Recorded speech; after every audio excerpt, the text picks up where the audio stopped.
Now it's time for another Board Game Brawl preview with Nick Minahan, sponsored by BoardGameBliss.com.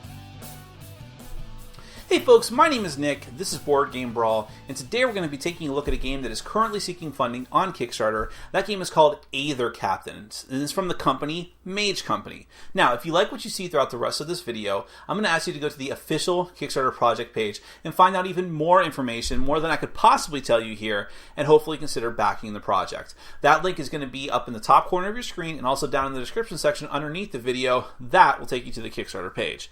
Now, what is Aether Captains? This is an asymmetric game where each side of the game is going to have completely different things that they have to, goals they have to accomplish, and also powers and special abilities that they have. This takes place in the world of Arcady, which where players take control of flying ships that they are trying to use to, if you're the commander of the Navy of the Grand Compact Empire, to take out the pirates. But if you're one of those pirates, you are trying to steal as many resources from all of the cities of the Grand Compact as you possibly can. And that's where the asymmetry of the game comes in. One player is taking control of the Dominion and Dauntless, the brave ships of the Grand Compact, as a naval commander, and you're trying to shoot down the war captains, a certain amount of them, to get enough points. The other players all take control of different war captains who are trying to meet their objectives of resources. If they can do that, one of them will win. If you can take out, as the commander, enough of the war captains, you'll win.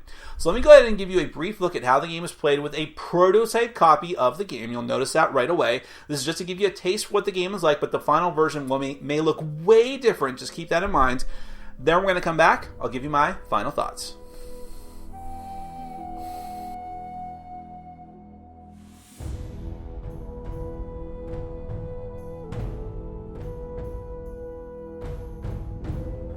Aether Captains is an asymmetric one versus all game. One player commands the Dauntless and Dominion and is trying to destroy as many war captain ships as possible to get to a certain amount of points.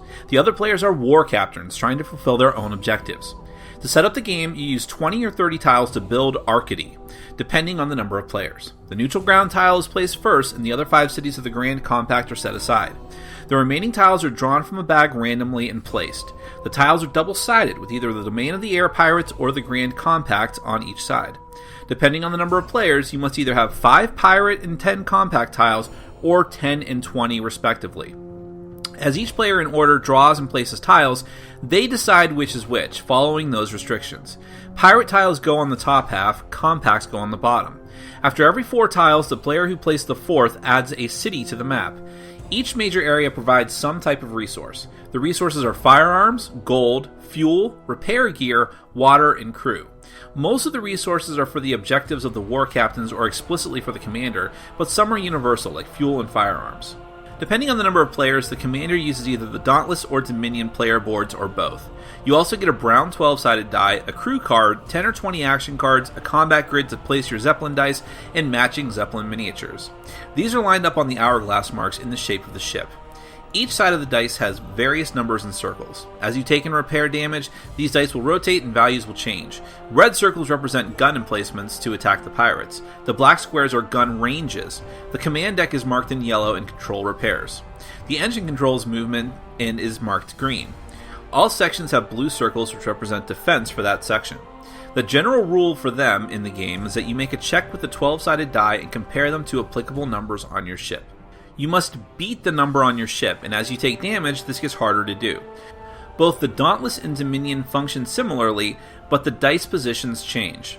The commander starts on neutral ground, and wins if he kills 5 or 8 points worth of war captain ships. Each war captain gets a main board and a stat board for their particular ships. They get 3 dice ships and 3 miniature ships, recruited using a 5-point buy. 1 objective card, 1 crew card, 2 mini fuel tokens, a 12-sided die in their color, 5 occupying forces tokens in their color, and 14 action cards. 1 ship must be the depicted ship on your player board, which is your flagship. Dice for the dice ships are placed like the commanders on your board until it's time to attack the commander, at which point it's placed on his board.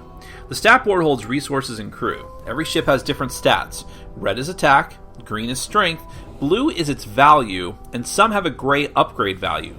For war captains, you rotate the die like the commander when they're damaged, but they cannot be repaired when utterly destroyed. War captains place all 3 ships according to where their objective tells them to, and a war captain will win the game if they meet the 2 objectives on their card. All players have action cards which fuel their actions. The commander secretly chooses 6 points worth of cards and locks them in to be resolved. The war captains lock in 2 cards. Then players take turns resolving those cards. The commander can move or double move, and if you end up adjacent to a pirate, you can attack them if you locked that action in as well. If you move against the wind, you have to select an additional move or lose an action point for next round. If you liberate a city from pirates and move there, another action is collecting resources. You can hold up to 6 resources for the purposes of making life difficult for the pirates. You roll a d12 and beat the number on the city. You can take the recruit action if you move onto neutral ground to gain a crew member with a special ability to help, and who goes back to neutral ground after they've used their ability. The Navy ship can also attack an occupied city to liberate it if it's been taken over by the pirates. This also uses the D12 system, with each side rolling a D12 checked against their either defense or attack value of the ship and or the city, respectively. If successful, you remove the occupying forces token, and now the city is liberated from the pirates. If unsuccessful, the naval commander's ship has to get shunted off to the side. The commander can also attempt repairs by rolling, using a telescope to force a war captain to reveal their next actions, and use a force majeure action and choose one player to force them to move all of their ships to an adjacent tile. As noted before, if adjacent to a war captain's ship, you can also attack it with each of your guns using the D12 system. This is pretty complicated, so for more details you should check the Kickstarter page. Many war captain actions are also similar to the commanders. You will move into a city to find the resources for your objectives and also try to occupy it by attacking it, in order to get free resources each round. You can also repair and upgrade, camouflage your ship so you can avoid the commander, and both the commander and the war captains can also spend firearm tokens to launch bombs as well, which is a very powerful but risky attack. That's just a brief overview of Aether Captains, enough to wet your whistle. Now, let's get to my final thoughts. Well, there's a lot of distinct things about Aether Captains, and to me, that's always a sign of a game that you should at least take notice of, because it's doing something different than so many other games. In this case, I'll say every other game that's out there right now, which is not only that you have asymmetric gameplay. A lot of games actually do have that, although of course it's different for every game. But the fact that that's implemented with a very interesting dice system where your ship is represented by different dice sections that take damage and have to be rotated and can be repaired and have different gun abilities and gun ranges and all of these different things, together with tile placement and going from tile to tile, tactical, strategic combat, all of these things mixed together with that asymmetric gameplay, I think is pretty unique. So that should immediately make you take notice of it. And the fact that how that's actually worked out is very interesting as well, because as the commander, you obviously are incredibly powerful, but there's only so much you can do. You're still a very powerful, slow-moving fleet going around, while these other war captains are pilfering all these cities, getting all these objectives. You do only have to destroy a certain amount of ships to get to your requisite number of points, but at the meantime, they are just having their way. They're going all over the place. How do you divide your attention to take care of them? That's a very interesting decision that you have to make during the game. Do you go out of your way to take back a city and liberate it? Do you go out of your way to load up on as many resources as possible to keep them out of the hands of the war captains?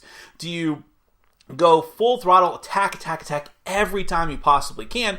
Those are decisions you have to make, or do you choose and pick your battles? Same thing with the war captains. It's all a matter of, okay, I can take over this city. It's going to take a lot of effort, but I can do it and get free resources, but it's going to help the other captains too. And maybe it's better for me to try and just be quick and evasive, go from point to point. It all depends on your objectives and what you're willing to do, and your own strengths and weaknesses of your personal little miniature fleet. And so because of that, and because actually as a war captain you have a lot of customization options as well as to how you build your fleet aside from your flagship, it can be very interesting on that side as well. So I think that it lends people to play with the play style that interests them the most, if they want to be a naval commander, if they want to be one of the war captains, because they feel very different. Whatever appeals to them, they can do. And so in that regard, I think is going to be interesting to a lot of different people. And if you think you're one of those people, if any of the things I mentioned, the interesting dice play and how the ships work and function and how the board and the map and how the asymmetric gameplay works, you definitely need to go to the official Kickstarter project page. You can go to the link at the bottom of underneath this video or up in the top corner of your screen. Go to the page. Don't take my word for it. I can't possibly tell you everything, but you can find out more information there, and hopefully you'll consider backing Aether Captains from Mage Company. Thank you so much for watching. Take care. Thanks for watching. Follow us on Facebook, Twitter, and Patreon. And make sure to check out our sponsor, Board Game Bliss, where you can find an amazing selection of games from around the world. BoardGameBliss.com. Thanks for your support.